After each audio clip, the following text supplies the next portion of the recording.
ভয়ঙ্কর ট্রেন দুর্ঘটনা অসমে। রাজধানী এক্সপ্রেসের ধাক্কায় নিহত কমপক্ষে 8টি হাতি। ইঞ্জিন সহ ট্রেনের বেশ কয়েকটি কামরা লাইনচ্যুত হয়ে গিয়েছে বলে খবর। সাত সকালে এই দুর্ঘটনায় উত্তেজনা ছড়িয়েছে, বিপর্যস্ত হয়ে পড়েছে ট্রেন পরিষেবাও। দুর্ঘটনার কারণ খতিয়ে দেখা হচ্ছে। ট্রেনের বেশ কয়েকটি কামরা লাইনচ্যুত হয়ে গিয়েছে বলে খবর পাওয়া যাচ্ছে। শনিবার সকালে গুয়াহাটি থেকে 126 কিলোমিটার দূরে এই দুর্ঘটনাটি ঘটেছে। জানা গেছে, সৈরাং দিল্লি রাজধানী এক্সপ্রেসে দুরন্ত গতিতে ছুটে আসছিল। সেই সময় লাইনে এসে পড়ে একদল হাতি। শটাং হাতির দলকে ধাক্কা মারে ট্রেনটি। তাতে কমপক্ষে 8টি হাতির মৃত্যু হয়েছে। দুর্ঘটনার তীব্রতায় ট্রেনের 5টি কামরা লাইনচ্যুত হয়ে গিয়েছে ট্রেনের ইঞ্জিনও।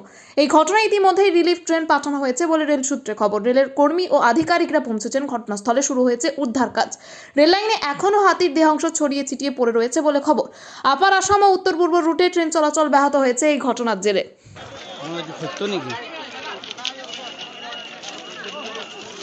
उसका भी दूर लेके जाओ।